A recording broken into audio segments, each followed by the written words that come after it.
ವರ್ಷಗಳ ಹಿಂದೆ ನನಗೆ ಒಂದು ವೈಯಕ್ತಿಕವಾದ ಒಂದು ಆಲೋಚನೆ ಬಂತು. ಯಾಕೆಂತಂದ್ರೆ ನಾವು ಬದುಕ್ತಾ ಇರೋದು ಬದುಕಬೇಕಾಗಿರೋದು ಕನ್ನಡದಿಂದ. ಕನ್ನಡದ ಪತ್ರಿಕೋದ್ಯಮ ನಮ್ಮನ್ನ ಉಳಿಸಿದೆ, ಬೆಳೆಸಬೇಕಾಗಿದೆ.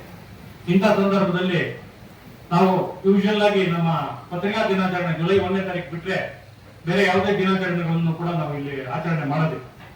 ಯಾಕೆಂತಂದ್ರೆ ಸುಮ್ಮನೆ ಇಲ್ಲದ ಗೊಂದಲಗಳಿಗೆ ಅವಕಾಶ ಆಗ್ತದೆ. ಅದು ಸುಮ್ಮನೆ ಒಂದೊಂದು ರೀತಿಯಲ್ಲಿ ಒಬ್ಬೊಬ್ಬರ ಮನೋಭಾವ ಒಂದೊಂದರ ಇರುವಂತ ಸಂದರ್ಭದಲ್ಲಿ ಪತ್ರಿಕಾ ದಿನಾಚರಣೆ ಸಾಕು ಅನ್ನುವಂತ ಒಂದು ವಿಚಾರ. ಆದ್ರೆ ಕನ್ನಡ ರಾಜ್ಯೋತ್ಸವದ ಸಂದರ್ಭದಲ್ಲಿ ಬಂದಾಗ ನನಗೆ ಅವತ್ತು ಫ್ಲಾಶ್ ಆಯ್ತು, ಇಲ್ಲ ಕನ್ನಡ ರಾಜ್ಯೋತ್ಸವ ಒಂದು ಮಾಡ್ಬೇಕು. ಯಾಕಂದ್ರೆ ಕನ್ನಡ ನಮ್ಮನ್ನೆಲ್ಲ ಬೆಳೆಸ್ತಾ ಇರುವಂತದ್ದು, ನಮ್ಮನ್ನೆಲ್ಲ ಉಳಿಸ್ತಾ ಇರುವಂತದ್ದು, ನಮ್ಮನ್ನೆಲ್ಲ ಬೆಳೆಸಬೇಕಾಗಿರುವಂತದ್ದು. ಇಂತಹ ಸಂದರ್ಭದಲ್ಲಿ ಕನ್ನಡ ರಾಜ್ಯೋತ್ಸವವನ್ನು ಮಾಡೋಣ. ಮತ್ತೆ ಅದೇ ರೀತಿಯಲ್ಲಿ ನಮ್ದು ಕಾರ್ಮಿಕ ಸಂಘಟನೆ, ಹಂಗಾಗಿ ಕಾರ್ಮಿಕ ದಿನಾಚರಣೆ ಮೇ 1ನೇ ತಾರೀಕು ಮಾಡೋಣ. ಸೊ ಅದೇ ರೀತಿಯಲ್ಲಿ 3 ವರ್ಷಗಳಿಂದ ಕಾರ್ಮಿಕ ದಿನಾಚರಣೆ ದಿವಸ ಮೇ 1ನೇ ತಾರೀಕು ಕಾರ್ಮಿಕ ದಿನಾಚರಣೆ, ಅಕ್ಟೋಬರ್ 31ರಂದು ಕನ್ನಡ ರಾಜ್ಯೋತ್ಸವ ಆಚರಣೆ ಮಾಡೋಣ.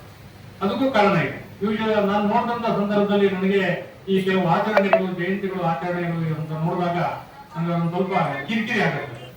ಏನು ಅಂತಂದ್ರೆ ತಪ್ಪು ಅಂತ ಹೇಳೋದಿಲ್ಲ ನಾನು. ಆದ್ರೆ ಸಾರ್ಥಕವಾಗಿ ಅದನ್ನ ಸಾರ್ಥಕಗೊಳಿಸುವ ನಿಟ್ಟಿನಲ್ಲಿ ಆಚರಣೆಗಳು ಆಗ್ತಾ ಇಲ್ಲ ಅನ್ನುವಂತ ಒಂದು ಇದಿರುವಂತ ಸಂದರ್ಭದಲ್ಲಿ, ವೈಯಕ್ತಿಕವಾಗಿ ನನ್ನ ಭಾವನೆ ಇರುವಂತ ಸಂದರ್ಭದಲ್ಲಿ ನಾವೊಂದು ಮಾದರಿಯ ಒಂದು ಕಾರ್ಯಕ್ರಮವನ್ನ ಮಾಡಬೇಕು. ಈ ಸಮಾಜಕ್ಕೊಂದು ಒಂದು ಮಾರ್ಗದರ್ಶನವನ್ನ ಕೊಡೋ ರೀತಿಯಲ್ಲಿ ಕೋಲಾರ ಜಿಲ್ಲಾ ಕಾರ್ಯನಿರತ ಪತ್ರಕರ್ತರ ಸಂಘ ಆಚರಿಸಬೇಕು ಅನ್ನೋ ಕಾರಣಕ್ಕೋಸ್ಕರ ಅಕ್ಟೋಬರ್ 31ನೇ ತಾರೀಕಿಗೆ ಮಾಡಬೇಕು ಅನ್ನೋ. ಯಾಕಪ್ಪ ಅಕ್ಟೋಬರ್ 31 ಅಂತಂದ್ರೆ ನವೆಂಬರ್ 1ನೇ ತಾರೀಕು ನಾವೆಲ್ಲ ನವೆಂಬರ್ 1ರ ಕನ್ನಡಿಗರಾಗಿದ್ದೀವಿ. ನಮ್ಗೆಲ್ಲ ರಾಜ್ಯೋತ್ಸವ ಬಿಟ್ರೆ ಆಮೇಲೆ ಮಾರ್ಚ್ 2ನೇ ತಾರೀಕು ಬೆಳಗ್ಗೆ ನಮ್ಗೆ ಯಾವ್ದು ಜ್ಞಾಪಕ ಇರೋದಿಲ್ಲ.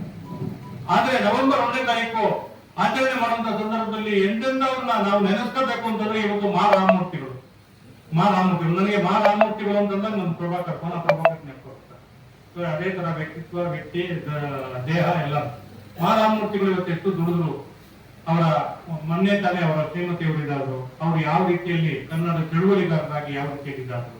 ಮಾ ರಾಮಮೂರ್ತಿಗಳಲ್ಲಿ ಇವತ್ತಿನ ಕನ್ನಡ ಚಳುವಳಿಗಾರರು ಅನ್ನುವಂತ ಒಂದು ಯೋಚನೆ ಬಂದಂತ ಸಂದರ್ಭದಲ್ಲಿ ನಾವು ಬೇಡ, ಯಾರು ಕನ್ನಡಕ್ಕೋಸ್ಕರ ತೆರೆಮರೆಯಲ್ಲಿ ಬೆಳಕಿಗೆ ಬರದೆ ಕೆಲಸ ಮಾಡ್ತಾ ಇರ್ತಾರೆ ಅಂತವ್ರನ್ನ ಗುರುತಿಸಿ ಸಮಾಜಕ್ಕೆ ಅವ್ರನ್ನ ತೋರಿಸಿದ್ರೆ ಬೇರೆಯವ್ರಿಗೂ ಕೂಡ ಅದರಿಂದ ಇನ್ಸ್ಪಿರೇಷನ್ ಸಿಗುತ್ತೆ, ಅವರಿಗೆ ಉತ್ತೇಜನ ಸಿಗುತ್ತೆ ಅನ್ನೋ ಕಾರಣಕ್ಕೋಸ್ಕರ ನಾವು 3 ವರ್ಷದ ಹಿಂದೆ ಈ ಒಂದು ಕಾರ್ಯಕ್ರಮವನ್ನ, ನಾನು ಆಲೋಚನೆಯನ್ನ ನಮ್ಮ ಪತ್ರಕರ್ತರ ಸಂಘದ ಸಭೆಯಲ್ಲಿ ಇಟ್ಟಾಗ ಎಲ್ಲರೂ ಕೂಡ, ಗಣೇಶ್ ಇರ್ಬೋದು, ಸುರೇಶ್ ಇರ್ಬೋದು, ಚಂದ್ರು ಇರ್ಬೋದು, ಮತ್ತೆ ನಮ್ಮ ಮುಂದಾಜು ಇರ್ಬೋದು, ಎಲ್ಲರೂ ಕೂಡ ಒಕ್ಕಲಿನ ಒಪ್ಕೊಂಡ್ರು. ಇಲ್ಲ ಸರ್ ಮಾಡೋಣ, 31ನೇ ತಾರೀಕು ಮಾಡೋಣ ಮಾಡಿ 1ನೇ ತಾರೀಕು ಬೆಳಗ್ಗೆ ಕನ್ನಡ ರಾಜ್ಯೋತ್ಸವ ದಿವಸ ಬೆಳಗ್ಗೆ ನಮ್ಮ ಪತ್ರಿಕೆಗಳಲ್ಲಿ ಇಂಥ ಪ್ರತಿಭೆಗಳನ್ನು, ಇಂಥ ಕನ್ನಡದ ಪರಿಚಾರಕರನ್ನ ಗುರುತಿಸಲಾಗಿದೆ, ಇಂಥವರು ನಮ್ಗೆ ಉತ್ತೇಜನಕಾರಿ ಆಗ್ಬೇಕು ಅನ್ನುವಂಥದ್ದನ್ನ ಸಂದೇಶವನ್ನ ಕೊಡೋಣ ಅಂತ ಹೇಳಿದಾಗ 1ನೇ ವರ್ಷ ನನಗೆ ಈ 3 ವರ್ಷಗಳಲ್ಲೂ ಕೂಡ ನನಗೆ ಪ್ರಶಸ್ತಿಗೆ, ಈ ಪರಿಚಾರಕ ಪ್ರಶಸ್ತಿಗೆ ಆಯ್ಕೆಗೆ ಎಲ್ಲಪ್ಪ ನನ್ನ ಇದಕ್ಕೆ ಮನಸ್ಸಿಗೆ ಬಂದಿತ್ತು ಅಂತಂದ್ರೆ ನಮ್ಮ ಪ್ರಭಾಕರ್ ಕಾರ್ಯಕ್ರಮ.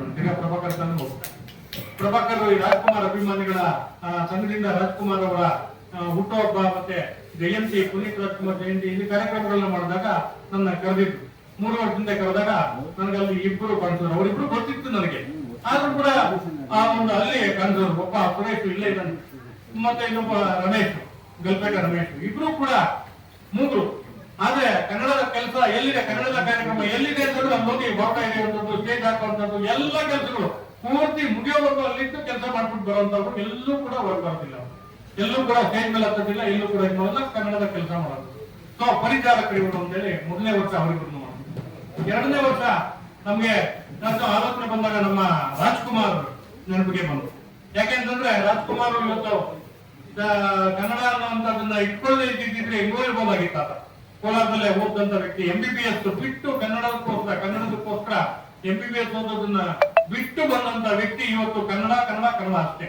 ಅದರ ಜೊತೆಗೆ ಗೋಕಾಕ್ ಚಳವಳಿಯ ಸಂದರ್ಭದಲ್ಲಿ ಆ ಒಂದು ಇದನ್ನ, ಗೋಕಾಕ್ ವರದಿಯನ್ನ ಅದನ್ನ ರಾಜ್ಕುಮಾರ್ ಅವರಿಗೆ ವಿವರಿಸಿ, ಗೋಕಾಕ್ ಚಳವಳಿಗೆ ನೀವು ಬರ್ಬೇಕು ಸರ್, ಈ ತರ ಇದೆ ವರದಿ, ನೀವು ಬರ್ಬೇಕು ಅಂತೇಳಿ ವಿವರಿಸಿ ಅವ್ರನ್ನ ಸೆಳೆದಂತ ವ್ಯಕ್ತಿ, ಆಕರ್ಷಣೆ ಮಾಡಿದಂತ ವ್ಯಕ್ತಿ.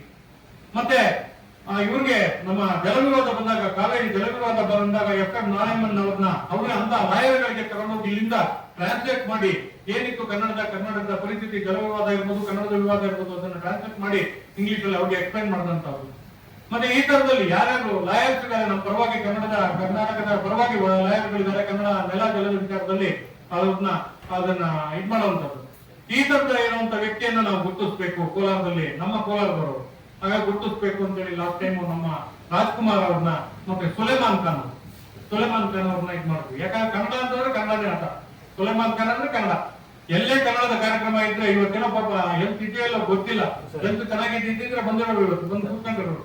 ಕನ್ನಡದ ಕಾರ್ಯಕ್ರಮ ಅಂತಂದ್ರೆ ಸುಲೇಮಾನ್ ಖಾನ್ ಇರ್ತಾರೆ ಅಂತ ಆ ತರದಲ್ಲಿ ಇದ್ ಮಾಡ್ತೀವಿ. ಮೊನ್ನೆ ಈ ವರ್ಷ ಏನ್ ಮಾಡೋದು ಅಂದ್ರೆ ನಮ್ಗೆ ಇದು ನನ್ನ ಅವಧಿಯ ಕೊನೆಯ ಕಾರ್ಯಕ್ರಮ ಇದೆ. ನಮ್ಮದನ್ನ ಎಲೆಕ್ಷನ್ ಆಗಿದೆ, 9ನೇ ತಾರೀಕು ಎಲೆಕ್ಷನ್ ಆಗಿದೆ. ನಮ್ಮ ಚಂದ್ರು ನಿಯೋಜಿತ ಅಧ್ಯಕ್ಷರಾಗಿ ಆಯ್ಕೆ ಕೂಡ ಆಗಿದ್ದಾರೆ. ಮುಂದಿನ ಸೋಮವಾರ 17ನೇ ತಾರೀಕು ಪದಗ್ರಹಣ ಕಾರ್ಯಕ್ರಮ. ನಾವು ಅಧಿಕಾರ ಅಂತ ಹೇಳೋದಿಲ್ಲ, ಜವಾಬ್ದಾರಿ ಹಸ್ತಾಂತರ ಕಾರ್ಯಕ್ರಮ ಕೂಡ ಅವತ್ತು ಸೋಮವಾರ ಇಟ್ಕೊಂಡಿದ್ದೀವಿ. ಇದು ನನ್ನ ಕೊನೆಯ ಕಾರ್ಯಕ್ರಮ. ನನ್ಗೆ ಈ ವರ್ಷ ಇದು ಸಿಗುತ್ತೆ ರಾಜ್ಯೋತ್ಸವದ್ದು ಅಂತಿಲ್ಲ. ನಮ್ಮ ಮುನ್ರಾಜ್ ಹೇಳೋರು ಈ ವರ್ಷ ರಾಜ್ಯೋತ್ಸವ ಹಿಂದೆ ಬಿಡ್ತಾರಂತೆ, ಹಾಗಾಗಿ ಈ ವರ್ಷ ನಿಂತ್ಕೋಗಿದೆ. ಮೊನ್ನೆ ರಾಜ್ಯೋತ್ಸವ ಸಂದರ್ಭದಲ್ಲಿ ನಮ್ಮ ಅನಂತ ಮಾಡ್ತಾ ಇದ್ದೀವಿ ಅಂದ್ರೆ ಅವರು ಸ್ಟೇಟ್ ಅಲ್ಲಿ ಇದು ಇಲ್ಲಿಂದ ಕಳಿಸಿ ಪರ್ಮಿಷನ್ ನೋಡಿ ಇಮಿಡಿಯೇಟ್ ಆಗಿ ಮಾಡಿ ಅಂತಂದ್ರು. ಮುದುಗರ ಆಗ್ಬಾರ್ದು, ಅನಂತರಾಮಗೂ ಅಷ್ಟೇ ಮತ್ತೆ ನಮಗೂ ಇಲ್ಲೇನೋ ಒಂದು ಕಾರ್ಯಕ್ರಮ ಮಾಡಿ ಒಂದು ಎಲೆಕ್ಷನ್ ಏನಂತ ಸಂದರ್ಭದಲ್ಲಿ ಏನೋ ಒಂದು ಸ್ವಲ್ಪ ಇದಾಯ್ತು ಅಂತ ಮುದುಗರ ಆಗುತ್ತೆ, ಬೇಡ ಈ ವರ್ಷ ಮಾತ್ರ ಸ್ಥಳ ಮಾಡೋಣ ಅಂತ ಇವತ್ತು ಕಾರ್ಯಕ್ರಮ ಮಾಡ್ಬೇಕು ಅಂತ ಇದ್ ಮಾಡ. ಈ ವರ್ಷನೂ ಮೊನ್ನೆ ನಾನು ಗಣೇಶ್ ಇಬ್ರು ನಮ್ಮ ಇವ್ರು ಕರೆದಿದ್ರು, ಯಾರು ರಾಜ್ಕುಮಾರ್ ಇದಕ್ಕೆ ನೇಂದಿ, ಅಲ್ಲಿ ನಾನು ಎಲ್ಲ ನೋಡ್ತಾ ಇದ್ದಾಗ ಸ್ಟೇಜ್ ಮೇಲೆ ಕೂತಿದ್ದಾಗ ಒಬ್ಬ ವ್ಯಕ್ತಿ ಎಲ್ಲಾ ಕೆಲಸ ಮುಗಿಸ್ಬಿಟ್ಟು ಬಂದು ಆ ಪೆಂಡಾಲ್ಗೆ ಒಂದು ಗರಡ ಇರುತ್ತಲ್ಲ ಕಬ್ಬಿಣದ ಕಂಬ, ಅದಕ್ಕೆ ಕೈ ಕಟ್ಕೊಂಡು ನಿಂತಿದ್ರು. ಇವ್ರು ಮಾಡ್ಬೇಕು ನೋಡು ಅಂತಂದೆ ಅನ್ಕೊಂಡೆ. ಇದು ಗಣೇಶ್ ಇವ್ರನ್ನ ಸೆಲೆಕ್ಟ್ ಮಾಡಿದೆ, ಬಟ್ ಅದು ಆಯ್ತು ಅಂತ ಅನ್ಕೊಂಡು ಇದು ಮಾಡ್ಕೊಂಡು ನನ್ಗೆ ಈ ವರ್ಷ ಆಗುತ್ತೆ ಅಂತಿರ್ಲಿಲ್ಲ. ಆಮೇಲೆ ಇನ್ನೊಬ್ಬರನ್ನ ಮಾಡ್ಬೇಕು ಅಂತಂದಾಗ ನನಗೆ ಜ್ಞಾಪಕ ಬಂದಿದ್ದು ಪ್ರಕಾಶ್.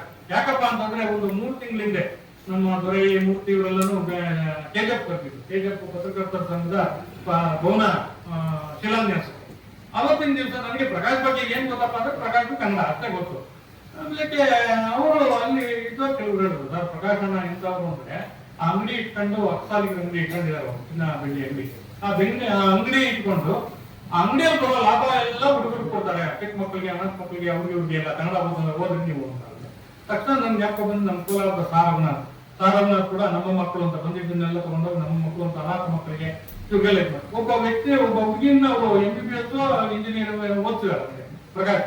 ಅದನ್ನ ಹೇಳಿದ್ರು ಕೇಶಪ್ಪನವ್ರು ಹೇಳಿದಾಗ ನನಗೆ ಈ ಸರಿ ಇವ್ರನ್ನ ಇದ್ ಮಾಡ್ಬೇಕು ಅಂತೇಳಿ ಅವತ್ತು ಡಿಸೈಡ್ ಮಾಡಿ, ಆಮೇಲೆ ಮೊನ್ನೆ ಮೀಟಿಂಗ್ ಆದಾಗ ಒಂದು ಅಕ್ಟೋಬರ್ ತಿಂಗಳಲ್ಲಿ ಮೀಟಿಂಗ್ ಆದಾಗ ನಾನು ಪ್ರಸ್ತಾಪ ಇಟ್ಟಾಗ ಎಲ್ಲರೂ ಕೂಡ ಒಪ್ಕೊಂಡ್ಬಿಟ್ರು. ನಮ್ಮ ಚಂದ್ರು, ಸುರೇಶು, ಮುನ್ರಾಜು, ಗಣೇಶು ಎಲ್ಲರೂ ಕೂಡ ಇಲ್ಲ ಸರ್ ಅವ್ರಿಗೆ ಮಾಡೋಣ, ನೀವು ಯಾರನ್ನ ಸೆಲೆಕ್ಟ್ ಮಾಡಿದ್ರೆ ಅವ್ರಿಗೆ ಮಾಡೋಣ ಅಂತ. ಇನ್ನೊಂದು ಹೆಸರು ಬಂತು, ಬಟ್ ಅದನ್ನ ಮುಂದಿನ ವರ್ಷಕ್ಕೆ ಇಟ್ಕೊಳ್ಳೋಣ ಅಂತೇಳಿ ಅದನ್ನ ಇಟ್ಕೊಂಡು ಅವತ್ತು ಇದು ಮಾಡ್ತೀವಿ. ಬಟ್ ಇವತ್ತು ನನಗೆ ಇವ್ರ ಬಗ್ಗೆ ಮಾತಾಡಿದ್ದು ನಮ್ಮ NRP ನನ್ಗೆ ಯಾಕೆ ಅವ್ರಿಗೆ ಕೊಟ್ಟ ಪರಿಚಯ, ನಮ್ಮ ಮುಳ್ಳಿ ಗೆಲ್ತಿ ಪರಿಚಯ ಮಾಡಿಸಿ ಅಂತ ಬರೀ ಅಲ್ಲಿ ಇರೋದನ್ನ ಓದ್ಬಿಡೋರು. ನಾನು ಮಾತಾಡ್ಬೇಕು ಅಂತ ಇದ್ದಿದ್ದನ್ನ NRP ಮಾತಾಡ್ಬಿಟ್ಟು ನಮ್ ಮುನ್ರಾಜ್ ಅವಾಗ ಹೇಳ್ತಾ ಇರ್ತಾರೆ ನಮ್ಮ ಕಾರ್ಯಕ್ರಮದಲ್ಲಿ, ಸರ್ ಫಸ್ಟ್ ನೀವು ಮಾತಾಡ್ಬಿಟ್ರೆ ಯಾಕಂದ್ರೆ ಬಳದ್ ಬಾಯ್ ಹಾಕೊಂಡ್ಬಿಡ್ತೀರಿ ನೀವು ಅಂತ. ಹಂಗೆ NRP ಎಲ್ಲ ಬಳದ್ ಬಾಯ್ ಹಾಕೊಂಡ್ಬಿಟ್ಟು ಪ್ರಕಾಶ್ ಬಗ್ಗೆ ಮಾತಾಡಕ್ಕೆ ಏನೂ ಇಲ್ಲದೆ ಆಗೋಯ್ತು. ಆದ್ರೂ ಕೂಡ ಪ್ರಕಾಶ್ ಬಗ್ಗೆ ಮಾತಾಡ್ಬೇಕು ಅಂತಂದ್ರೆ ಒಂದು ನನಗೆ ಇವತ್ತು ಜ್ಞಾಪಕ ಬರುವಂತದ್ದು ರಾಜೇಂದ್ರ ಇದು ಭಕ್ತೋತ್ಸವ.